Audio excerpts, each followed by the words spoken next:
जय श्री राधे दोस्तों, केपी की वाणी चैनल में आपका स्वागत है। माता रानी का आशीर्वाद पाने हेतु कमेंट में जय माता दी अवश्य लिखे। वहीं अगर आप महाकाल के भक्त हैं तो कमेंट में हर हर महादेव अवश्य लिखे। यकीन जानिए माता रानी संग महादेव की कृपा आप पर और आपके पूरे परिवार पर अवश्य बरसेंगी और आप सब परिवार स्वस्थ एवं सुखी रहेंगे। साथ ही आपकी सभी मनोकामनाएं माता रानी की कृपा से अवश्य ही पूर्ण हो जाएंगी। दोस्तों, जैसा कि आपने थंबनेल में देखा, इस वीडियो में आपको साल 2024 के नवंबर महीने में जिन 6 भाग्यशाली राशि जातकों के विवाह सगाई के योग हैं, परिणय सूत्र बंधने के योग हैं, उसकी जानकारी दूंगा और यह जानकारी आपको पूर्णतः सत्य दूंगा और यह जानकारी आपको ग्रह राशि परिवर्तन के आधार पर दूंगा। उससे पहले मैं आपको नवंबर महीने में विवाह मुहूर्त, गृह प्रवेश मुहूर्त, क्रय मुहूर्त, संपत्ति क्रय मुहूर्त, वाहन क्रय मुहूर्त, ये सभी मुहूर्त की जानकारी आपको दूंगा और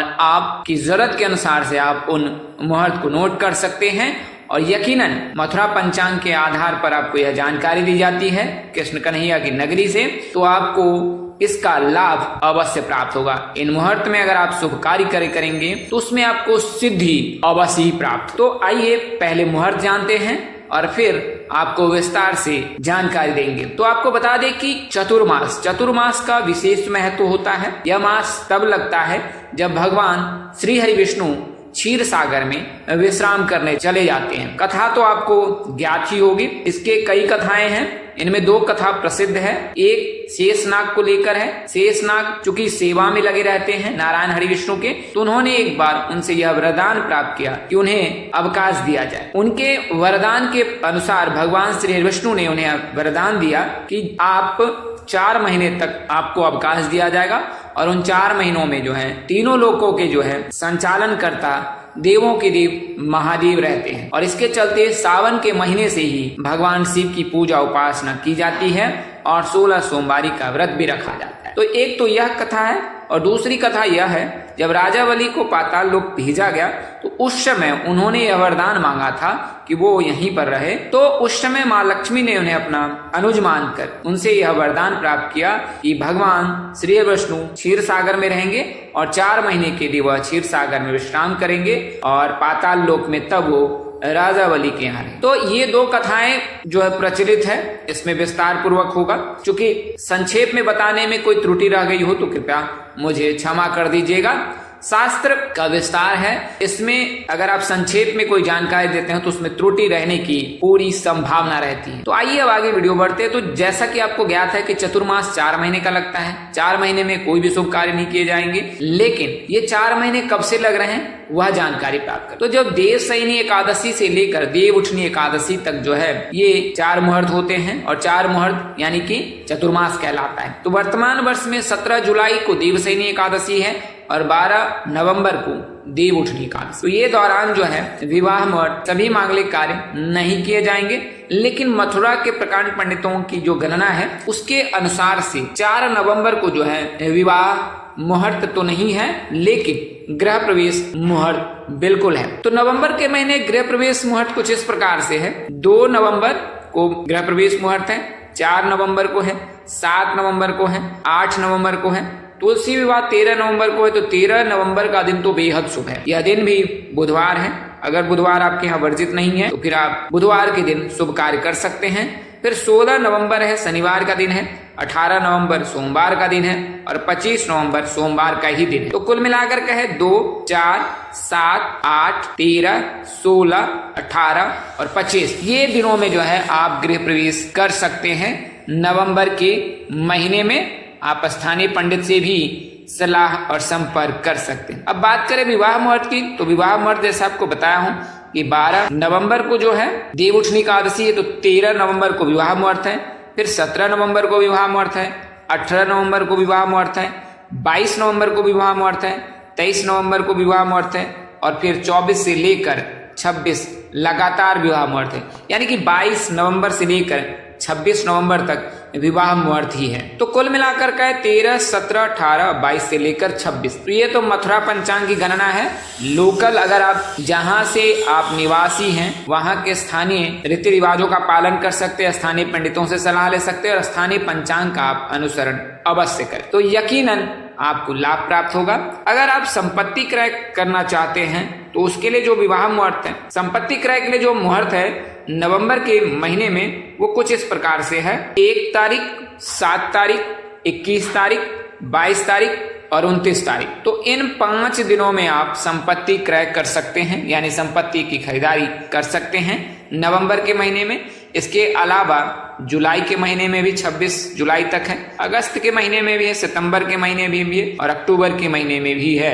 हालांकि चतुर्मास में शुभ कार्य नहीं किए जाते हैं, तो ऐसी परिस्थिति में जो है आप नवंबर के महीने का चयन कर सकते हैं। अगर आप बात करें वाहन क्रय की, तो वाहन क्रय के लिए नवंबर का महीना जो कुछ इस प्रकार से रहेगा। 4 तारीख, 10 तारीख, 11 तारीख, 13 तारीख, 17 तारीख, 18 तारीख, 20 तारीख, 21 तारीख, 28 तारीख और 29 तारीख। तो इन दिनों में जो है आप वाहन क्रय यानी कि वाहन की खरीदारी कर सकते हैं। बेहद शुभ दिन रहेगा।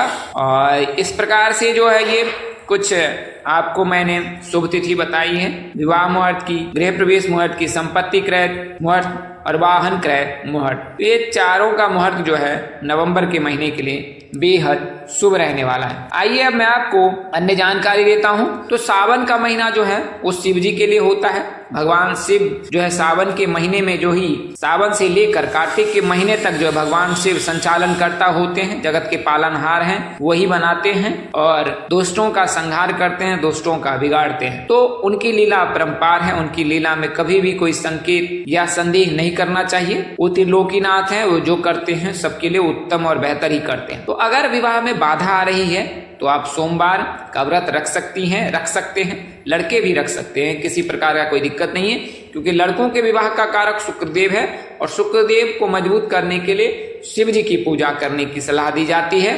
और जब आप शिव जी की पूजा करते हैं तो शुक्र स्वतः ही मजबूत हो जाता है। तो शुक्र को मजबूत करने के लिए शिव जी की पूजा उपासना करें और इससे जो है शुक्र मजबूत होगा।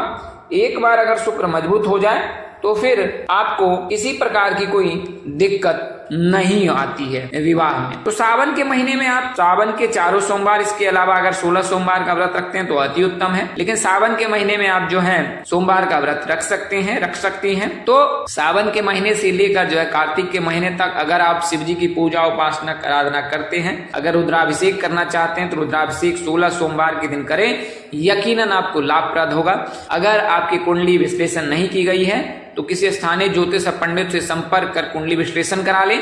अगर उसमें किसी प्रकार का कोई दोष लगा है तो उसका निवारण भी सावन से लेकर कार्तिक के मध्य करा सकते हैं। और यकीनन अगर आप उस दोष का निवारण करा लेते हैं तो आपके विवाह के योग 100% बने। आपको बता दें कि जब सावन का महीना रहता है और उस दौरान आप कोई भी शुभ कार्य करते हैं तो यकीनन वो शिव जी के लिए और शिव जी की कृपा से वो पूर्ण होता है। तो आप सावन के महीने में जो है इसी प्रकार के दोष का निवारण करा सकते हैं। काल सर्प दोष, पितृ दोष हो, मंगल दोष हो, गुरु अंगारक दोष हो या फिर गुरु चंडाल दोष हो, सभी दोषों का आप निवारण करा सकते। तो यह तो जानकारी मैंने आपको प्राथमिक दी। आइए मैं आपको 6 राशि भाग्यशाली राशियों के बारे में बता देता हूं। तो जैसा कि आपको ज्ञात है कि जो वर्तमान समय में शनि वक्री हैं और आने वाले समय में जो है शनि मार्गी हो जाएंगे 15 नवंबर को। तो नवंबर का महीना बेहद शुभकारी रहेगा। इससे पूर्व जो है गुरु वर्तमान समय में जो है वृषभ राशि में विराजमान है। उसके अलावा राहु जो है मीन राशि में विराजमान है, केतु कन्या राशि में विराजमान है। और नवंबर के महीने में जो है ग्रहों का राशि परिवर्तन कुछ इस प्रकार से रहेगा। नवंबर की बात करें तो नवंबर में जो 7 नवंबर को जो शुक्र वो धनु राशि में प्रवेश कर जाएंगे।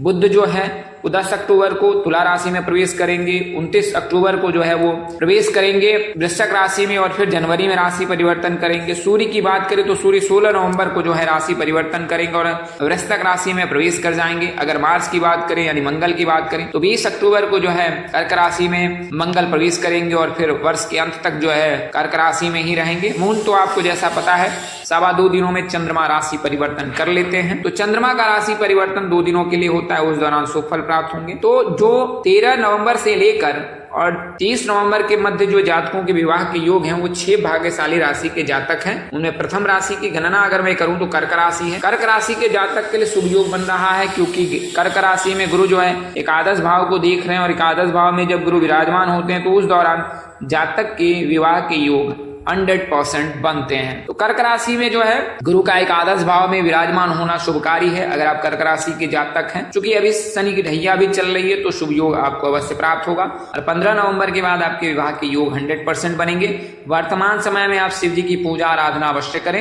अगर आप लड़की हैं तो गुरुवार का व्रत अवश्य रखें। सोमवार के दिन जो है भगवान शिव जी की पूजा आराधना अवश्य करें, आपको अवश्य लाभ प्राप्त। इसके अलावा कन्या राशि, कन्या राशि में केतु का गोचर हो रखा है। गुरु जो है कन्या राशि के भाग्य भाव को देख रहे हैं, तो इससे शुभ क्या हो सकता है कि अगर भाग्य भाव में गुरु विराजमान हो जाता है तो जातक की किस्मत के दरवाजे खुल जाते हैं। जातक को जो है सभी शुभ कार्यों में जो सिद्धि प्राप्त होती है, बिगड़े काम बनने लगते हैं। कन्या राशि के जातक के लिए तो यह वर्ष उत्तम ही रहने वाला। हालांकि केतु के चलते मानसिक परेशानी रहेगी, तनाव रहेगा, अकस्मात आप कोई ऐसे निर्णय ले सकते हैं जिससे आपको हानि भी हो सकती है। तो अगर आप कोई शुभ कार्य करते हैं तो उससे पहले आप श्री गणेश जी का स्मरण करें, भगवान श्री कृष्ण जी का स्मरण करें, देवों के देव महादेव का स्मरण कर अगर आप शुभ कार्य करते हैं तो यकीनन आपको सिद्धि प्राप्त होगी। कन्या राशि के जातक भी इस लिस्ट में शामिल हैं। इसके अलावा वृश्चिक राशि, जैसा कि आपको पता है वृश्चिक राशि के लिए तो साल 2024 और 25 के मई महीने तक जो है वो 100% शुभ रहने वाला है। इस दौरान चूंकि वृश्चिक राशि के जातकों पर भी शनि की ढैया चल रही है, तो गुरु के विवाह भाव में दृष्टि और शनि की ढैया ये शुभ योग बना रहा है इनके लिए। और नवंबर के महीने में आपकी सगाई शादी और परिणय सूत्र में बंधने के 100% योग बन रहे हैं अगर आप वृश्चिक राशि के जातक। इस लिस्ट में मकर राशि के भी जातक शामिल है। मकर राशि के जातकों के लिए नवंबर के महीने में तो विवाह के योग बनेंगे। वर्तमान समय में भी योग बन रहे हैं। क्योंकि वर्तमान समय में शनि वक्री है तो ऐसा हो सकता है कि शुभ कृपा न बरस पड़ाए, लेकिन 15 नवंबर को जब शनि मार्गी हो जाएंगे तो फिर आपके लिए महज 4 महीने का समय रह जाएगा साढ़े साथी से मुक्त